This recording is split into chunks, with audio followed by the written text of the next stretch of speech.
আমার উপর কি এমন ঘটনা ঘটে গেল যার জন্য গুরুতর অসুস্থ অবস্থায় হাসপাতালে আমাকে ভর্তি হইতে হয়েছে এমার্জেন্সি। আমার ছোট জীবনে যতটুকুই বয়স হয়েছে আমার কখনোই এরকম ঘটনা ঘটে নাই। আমি একা থাকি প্রায় 5-6 বছর, আরো বেশি হইতে পারে। তো আমার একটা বাচ্চাকে নিয়ে কখনোই আমার এরকম অনুভব হয় নাই বা কখনোই আমার এরকম ঘটনা ঘটে নাই। যদিও আমার সাথে বেশিরভাগ সময় আমার ছোট ভাই ছিল, সেই থাকতেও কখনো হয় নাই, সেই না থাকতেও কখনোই এরকম হয় নাই। হঠাৎ করে সেদিন রাতে আমার সাথে কি এমন ঘটনা ঘটলো সেটা আমি আসলে না বলে পারতেছি না। সেজন্য আমি ভিডিওটা করছি এবং সবার সাথে শেয়ার করতেছি, যেন সবাই একটু হলেও সচেতনতা থাকে নিজেদের মধ্যে, যে একটু হলো একা থাকলে যারা হাসপাতালে ছাড়া যারা একা থাকে ছোট বাচ্চা নিয়ে বা বাচ্চা ছাড়া, তাদের জন্য এই ভিডিওটা খুবই উপকারী। কারণ আমরা হাসপাতালে যাওয়ার জন্য অনেক সময় মাথায় আসে না, বা আত্মীয় স্বজন যারা আছে তাদেরকেও ফোন দেওয়ার জন্য মাথায় আসে না। সেই দিন আমার সাথে যেটা ঘটে যায় সেটার জন্য আমি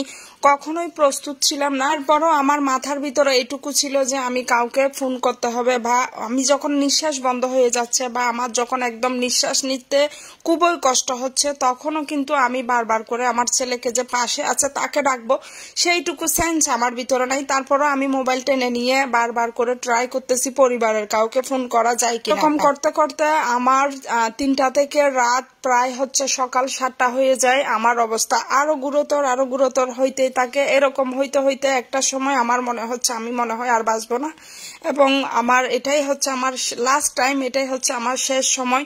তখন আমি আমার বাচ্চাকে ডেকে তুলে ফেলি, বা সেও বুঝতে পারে, তখন সবাইকে ফোন দেওয়া হয় এবং তখন সেই এমার্জেন্সি আমাকে হাসপাতালে অ্যাডমিট করা হয়। এবং হাসপাতালে যেই আমার ঘটনাটা, ওখানে হাসপাতাল কর্তৃপক্ষ যারা ছিল মেডিকেল সেন্টারে চট্টগ্রাম, সবাই দেখেছে। ওখানে আমার অনেক ফলোয়ারও ছিল।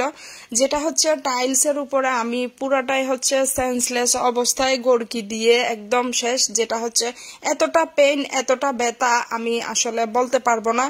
যাই হোক, আমি কখনোই চিকিৎসার কোনো কমতি আমি রাখি নাই। তারপরও কেন আমার সাথে এটা ঘটেছে বা কেন আমার সাথে এটা হয়েছে আদৌ আমি বুঝতে পারতেছি না। এইটুকু বলবো, আল্লাহ সব মাদেরকে সুস্থ রাখুক, ভালো রাখুক সব সময়। কারণ একটা বাবা ছাড়া সন্তান পালা একটা মার জন্য আমি বলবো যে এতটা কঠিন না, খুবই খুব বেশি কঠিন না, কিন্তু একটা মা ছাড়া বাচ্চাকে পালানো বা বড় করা অনেক কঠিন, অনেক কঠিন, বিশাল কঠিন। তো যাই হোক, আমার ডাক্তারের ফাইলগুলা দেখেন, এটা মেডিকেল সেন্টার আর ফার্কবিতে আমি যে ডাক্তার দেখাইছি এটা শুধুমাত্র 2টা ফাইল। বাট আমার আগের ফাইলগুলা দেখলে আপনারা অনেকেই একদম হয়ে যাবেন যে এত চিকিৎসার পরও কেমনি আমার এরকম একটা ঘটনা ঘটে যায় বা এরকম একটা অবস্থা আবার হয়।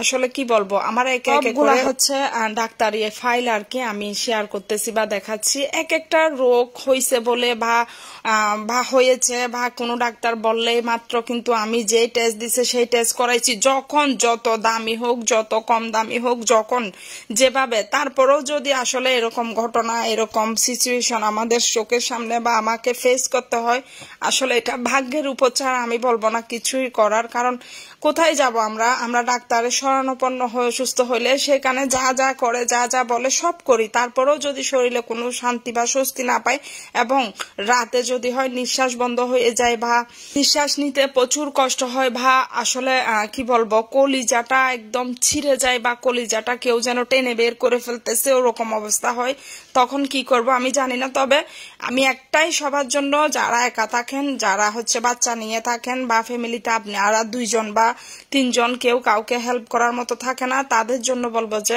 একটু হলেও মাথায় রাখবেন যে পাশে কে আছে, তাকে ডাকার, বা বাচ্চা হোক বা বাচ্চার বাবা হোক। যদিও আমার বাচ্চা ছিল, আমি বাচ্চাকে ডাকার ওইটুকু সুযোগ বা আমার মাথায় আসে নাই, খুব পরে ডাকছি আর কি। আমি অনেক কষ্ট করে আর কি সবাইকে একটু একটু করে ফোন করেছি, জানিয়েছি আমার কিরকম লাগতেছে, আমার নিঃশ্বাস বন্ধ হয়ে যাচ্ছে।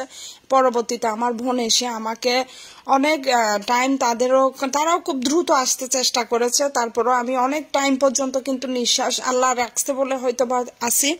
তো সবাই দোয়া করবেন। আমি হাসপাতালে গিয়ে পরবর্তীতে সুস্থ হয়েছি, অতটা সুস্থ হই নাই, সবাই দোয়া করবেন। অনেকগুলা টেস্ট এখনো দেওয়া হয় নাই, যে টেস্ট করাবে তিনি দেশের বাইরে, উনি আসলে টেস্টগুলা করাবো এবং কি আসে কি না আসে, যেটা আসছে প্রবলেম পাইছে ওটাও এত ভালো না।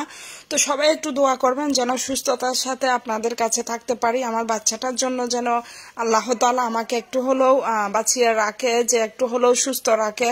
আমার বাচ্চাকে যেন আমি আসলে একটু হলেও ভালো রাখতে পারি। আপনারা জানেন কম বেশি সবাই বাবা ছাড়া কিন্তু জীবন চলা কঠিন, তবে অতটা কঠিন না যতটা মা ছাড়া চলতে হলে বুঝতে পারা যায় বা বোঝা যায়। তো সবাই দোয়া করবেন। আবারও আল্লাহ হাফেজ।